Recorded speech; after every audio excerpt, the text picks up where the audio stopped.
Oke, bismillah. Assalamualaikum warahmatullahi wabarakatuh.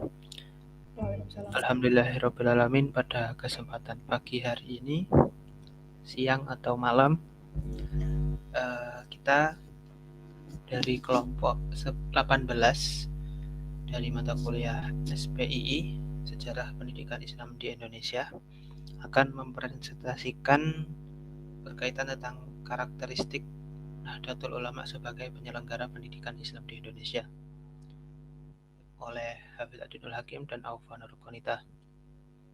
Pada kesempatan kali ini, yang akan kita bahas adalah karakteristik NU sebagai penyelenggara pendidikan. Yang mana NU ini kalau kita ketahui bahwasanya salah satu lembaga atau ormas Islam tertua di Indonesia. Yang mana salah satu bidang garapannya itu adalah pendidikan masyarakat Islam di Indonesia sejak penjajahan Belanda. Pada karena apabila kita lihat tentang napak tilasnya Nahdlatul Ulama itu sangat menjaga sekali tentang eksistensi pendidikan Islam di Indonesia dengan banyaknya mendirikan pondok-pondok pesantren yang bertujuan untuk menjaga umat Islam dari ajaran kolonialisme Belanda atau dari ajaran-ajaran Kristen yang ada pada saat itu. Seperti itu. Untuk selanjutnya, presentasi akan dibawakan oleh teman saya. Monggo, Mbak. Ya. Bismillahirrahmanirrahim. Poin yang pertama yaitu sejarah berdirinya Nahdlatul Ulama. Nahdlatul Ulama atau NU didirikan pada tanggal 31 Januari 1926 bertepatan dengan tanggal 16 Rajab 1334 Hijriah di Surabaya oleh Kiai Haji Hashim Asy'ari beserta para tokoh ulama tradisional dan usahawan di Jawa Timur. Kemudian berdirinya Nahdlatul Ulama ini diawali dengan lahirnya Nahdlatul Tujjar pada tahun 1918 yang muncul sebagai lembaga atau gerakan ekonomi pedesaan. Kemudian disusul dengan munculnya Taswirul Afkar pada tahun 1922 sebagai gerakan keilmuan dan kebudayaan. Dan Nahdlatul Wathon pada tahun 1924 sebagai gerakan politik dalam bentuk pendidikan. Kemudian NU lahir di tengah-tengah kebangkitan aspirasi pesantren, para kiai dan santri yang jauh dari jangkauan penguasa dan elit politik. Selanjutnya yaitu poin tokoh pendidikan Nahdlatul Ulama. Yang pertama yaitu Kiai Haji Hashim Asy'ari. Kiai Haji Hashim Asy'ari lahir di Jombang pada tanggal 14 Februari 1871. Melalui petunjuk dari gurunya, Kiai Haji Khalil bin Abdul Latif Bangkalan, dia mendirikan organisasi Nahdlatul Ulama. Kemudian beliau mendapat gelar pahlawan nasional berdasarkan surat keputusan Presiden RI nomor 294 pada tanggal 17 November 1964 karena dedikasinya dalam bidang pendidikan melalui Nahdlatul Ulama. Kiai Haji Hashim Asy'ari wafat pada tanggal 25 Juli 1947.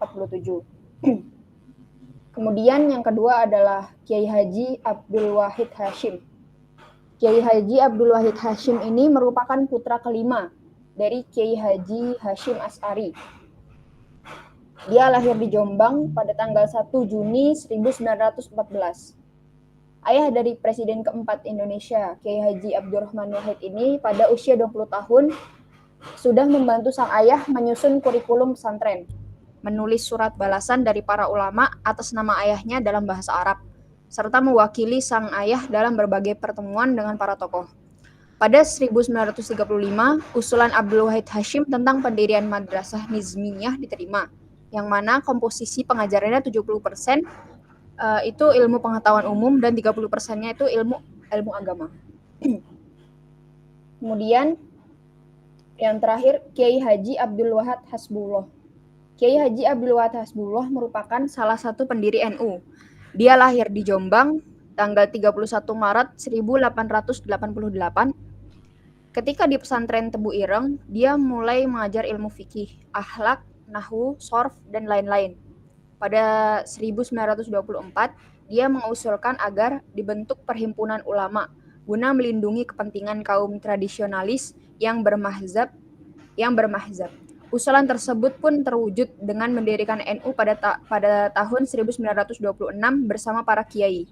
Abdul Wahab Hasbullah wafat pada tanggal 29 Desember 1971. Ya, dilanjutkan oleh Mas Hafiz. Oke, terima kasih Mbak Konita. Selanjutnya ada Lembaga Pendidikan Nahdlatul Ulama. Jadi Nahdlatul Ulama ini memiliki sebuah lembaga pendidikan dan sejarahnya itu sejarah lahirnya itu sama dengan dibentuknya Nahdlatul Ulama. Nah, NU telah mendirikan divisi pendidikan yang terorganisir dan tetap berada dalam naungan Nahdlatul Ulama yang diberi dengan nama Lembaga Pendidikan Ma'arif NU yang merupakan satu aparat departementasi di lingkungan yang didirikan dengan tujuan mewujudkan cita-cita pendidikan Nahdlatul Ulama.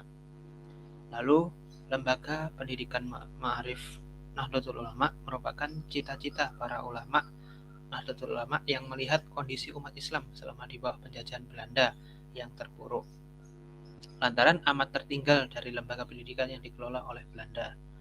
Lalu, Lembaga Pendidikan Ma'arif NU berfungsi sebagai pelaksana kebijakan Nahdlatul Ulama di bidang pendidikan dan pengajaran, baik formal maupun non-formal, seperti pesantren.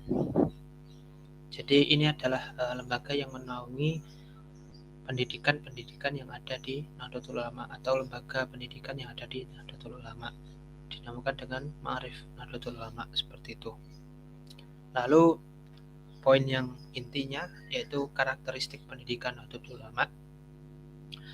Sebagaimana yang telah kita ketahui bahwasanya Nahdlatul Ulama sebagai salah satu lembaga pendidikan Islam tertua di Indonesia memiliki sebuah karakteristik atau ciri khusus, yakni pendidikan yang bercorak pondok pesantren, yang mana Nahdlatul Ulama ini ingin mengembangkan sebuah pengajaran atau ciri khas sebuah pendidikan yang ada di Indonesia sejak awal pendidikan Islam di Indonesia itu ada, yaitu dibawa oleh para wali songo, yang mana wali songo ini mengadaptasi sebuah pondok yang didirikan oleh orang-orang Jawa pada masa lalu yang belum beragama Islam, atau orang-orang Hindu pada masa lalu yang belum mengenal Islam.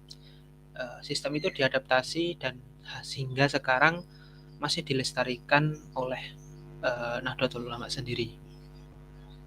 Nahdlatul Ulama dalam konsep pendidikan merupakan manifestasi dari kehidupan keagamaan, sosial, dan budaya dari para kiai. Maka tidak asing bagi kita warga Indonesia apabila kita melihat Nahdlatul Ulama sendiri pada pendidikannya itu, mereka karakteristiknya itu tadi yaitu manifestasi dari kehidupan keagamaan, sosial, dan budaya. Jadi mereka itu dari masyarakat dan untuk masyarakat, seperti itu. Dengan demikian, pesantren Nahdlatul Ulama dan para kiai sebagai sentral selalu mengaitkan diri dalam membentuk masyarakat. Lalu sebagaimana yang dikutip oleh Laude Ida menyatakan bahwa basis Nahdlatul Ulama adalah pesantren, yaitu suatu lembaga pendidikan yang dikelola untuk mengembangkan dan mewariskan ajaran Ahlus Sunnah wal Jamaah dengan penekanan pada metode pendidikan tradisional, yang mana sumber-sumbernya itu adalah dari pendidikan agama yang menjadi standarnya.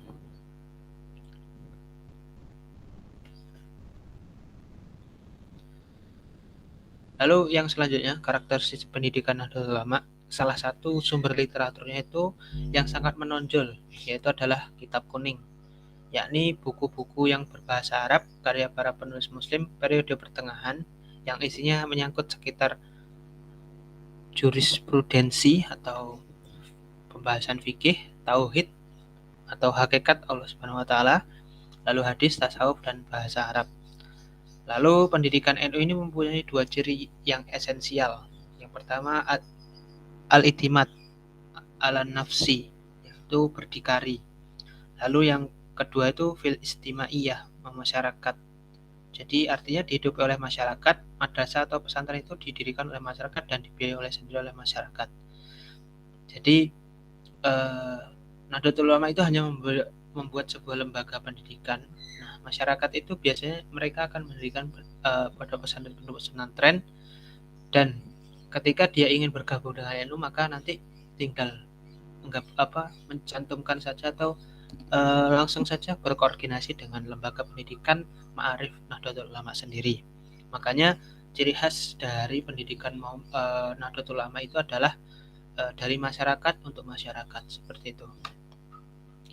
Dan ciri esensialnya tadi al-i'timad ala nafsi, yang mana berdiri sendiri, fil istimaiyah, memasyarakatkan. Jadi inilah dua ciri dari karakteristik pendidikan Nahdlatul Ulama. Lalu kontribusi lembaga pendidikan Nahdlatul Ulama dalam pengembangan pendidikan di Indonesia. Peran dan sumbangan Nahdlatul Ulama sangatlah besar jika kita melihat betapa lembaga pendidikan NU seperti pesantren, madrasah atau sekolah Nahdlatul Ulama yang didirikan secara tradisional atas prakarsa dan partisipasi masyarakat. Hal ini dapat dibuktikan bahwa madrasah atau sekolah yang berada di daerah-daerah pedesaan atau di pelosok kebanyakan adalah madrasah yang berdiri di bawah prakarsa Nahdlatul Ulama, sehingga masyarakat khususnya yang berada di daerah yang agak jauh dari perkotaan tidak bingung atau tidak khawatir ketika dia tidak bisa sekolah karena tempat sekolahnya terlalu jauh. Maka salah satu sumbangsih yang sangat besar oleh Nahdlatul Ulama adalah banyak berdirinya lembaga pendidikan di desa-desa yang mana desa itu masih terbilang terbelakang atau pelosok. Dengan pendidikan yang diberikan, akhirnya masyarakat pedesaan itu dapat merasakan pendidikan secara menyeluruh. Maka ini adalah jasa besar yang dimiliki oleh Nahdlatul Ulama untuk pendidikan Islam di Indonesia, seperti itu. Oke, mungkin ini dari kelompok kami. Apabila ada salahnya saya mohon maaf. Kepada Allah saya mohon ampun. Saya akhiri. Billahi taufiq wal hidayah. Wassalamualaikum warahmatullahi wabarakatuh. Waalaikumsalam.